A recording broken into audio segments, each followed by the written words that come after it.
Shalom. Bertemu lagi dengan saya, dan dalam pertemuan kita kali ini, kita akan membahas satu topik di bawah judul Rukun Itu Indah.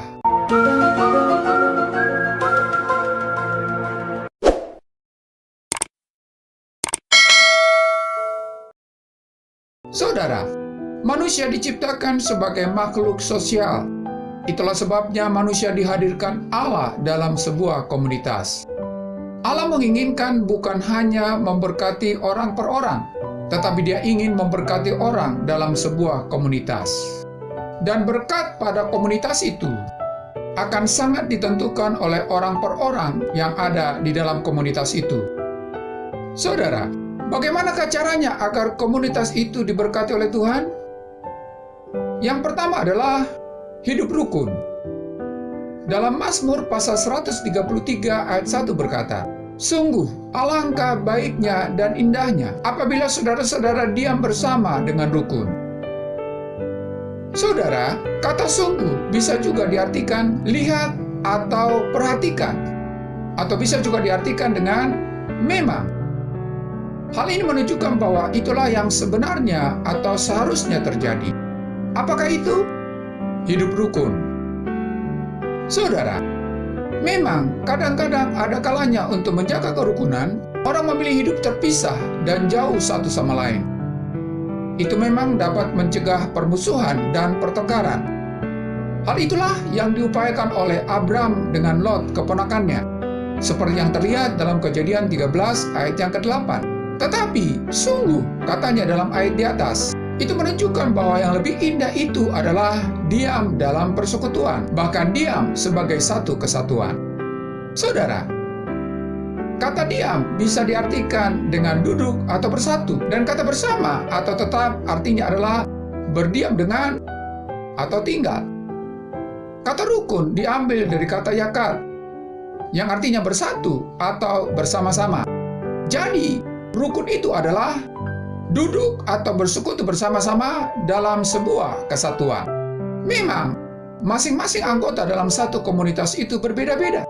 Tetapi dalam perbedaan itu, kalau duduk bersama-sama dalam satu kesatuan, akan terlihat indah dan mendatangkan berkat Allah. Saudara, kerukunan itu baik dengan sendirinya, karena seturut dengan kehendak Allah. Dan kerukunan itu indah dan menyenangkan bagi Allah, dan juga bagi manusia. Saudara, Allah menghendaki anak-anaknya untuk diam bersama, atau menetap, atau menyatu, atau sepakat bersama orang lain dengan rukun. Sebab sebuah komunitas yang diberkati adalah komunitas yang tinggal bersama-sama, yang mau bersekutu bersama-sama. Seseorang hanya akan dapat menyatu dengan orang lain apabila ia mau memberi dirinya bagi orang lain, dengan mengusahakan kesejahteraan satu sama lain dengan cara saling melayani. Saudara, kata apabila menunjukkan bahwa ini adalah tindakan opsional yang sepenuhnya tergantung pada diri kita sendiri. Jadi, sebenarnya Allah telah menyediakan berkat-Nya di satu rumah atau sebuah komunitas. Namun, apakah berkat itu dapat dinikmati atau tidak, tergantung kepada setiap orang yang berada di rumah itu atau di komunitas itu. Yakni, apakah mereka mau bersama-sama meraihnya dalam kerukunan hidup bersama-sama. Saudara, ada seorang tua bijak didatangi oleh seorang pemuda yang sedang mengalami banyak masalah dengan orang lain. Tanpa membuang waktu, pemuda itu langsung menumpahkan semua masalahnya. Pak tua bijak itu hanya mendengar dengan seksama curahan hati si pemuda itu.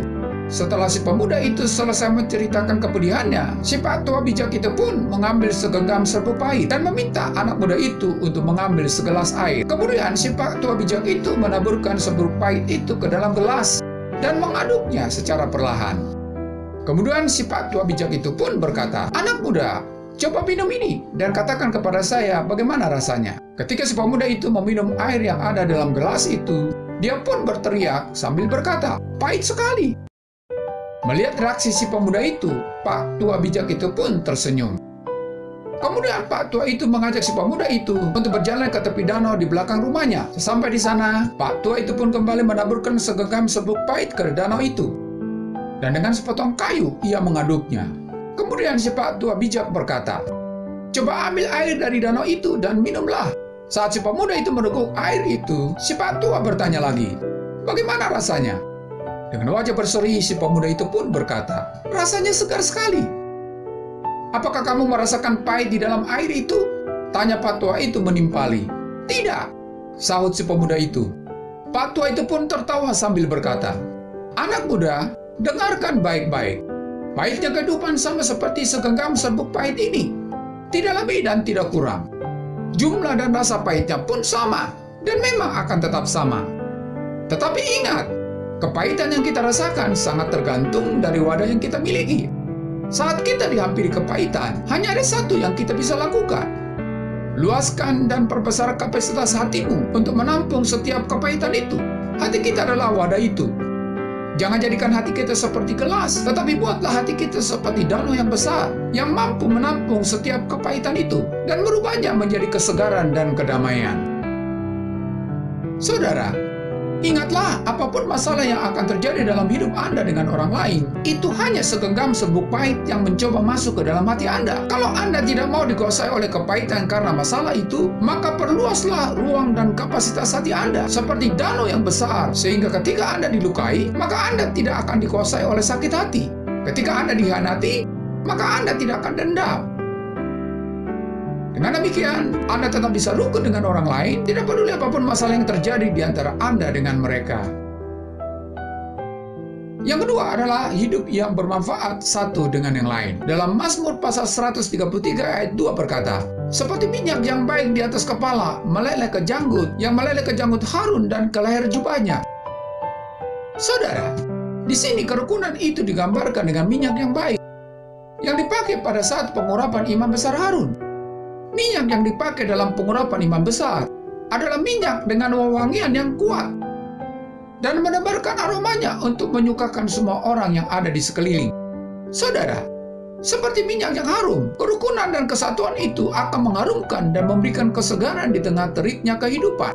Saat minyak itu meleleh karena panas, disitulah ia menebarkan keharumannya dan menghilangkan bau di sekitarnya. Saudara, kerukunan itu juga digambarkan seperti embun. Dalam Mazmur pasal 133 ayat yang ketiga berkata, "Seperti embun gunung Hermon yang turun ke atas gunung-gunung Sion." Saudara, di alam Israel yang begitu langka akan hujan, embun sungguh merupakan harapan. Datangnya embun mengawali datangnya hujan yang membawa harapan untuk tumbuh dan menghasilkan buah. Allah menurunkan embun di bukit Hermon.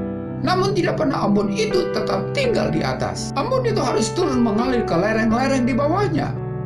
Karena jika tidak, ia akan mengakibatkan pembusukan.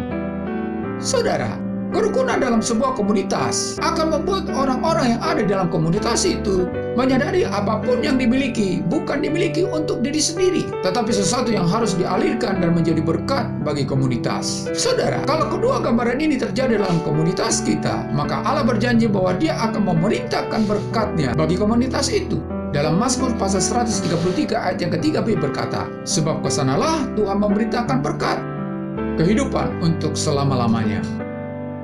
Oleh karena itu, saudara, Allah merindukan agar kita seiring seia sekata, saling memberi diri dan dengan setia mengasihi Tuhan untuk bersama-sama menuju dan meraih berkat yang telah disediakan Allah untuk menjadi berkat satu dengan yang lain.